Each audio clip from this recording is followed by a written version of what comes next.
Bien aimé, Salomon était l'homme le plus sage de la planète. Malgré ça, toutes ses décisions, tout ce qu'il a eu à faire n'était pas sage.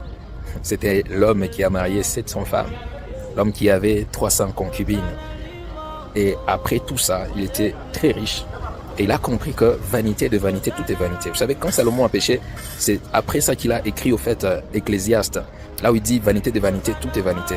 Et à la fin, dans sa conclusion, il dit que c'est mieux pour l'homme de marcher dans la crainte de Dieu, de vivre selon le commandement de Dieu. Pourquoi? Parce que lui s'était éloigné et il a compris que tout ce qu'il avait ne lui servait absolument de rien lorsqu'il est éloigné de Dieu.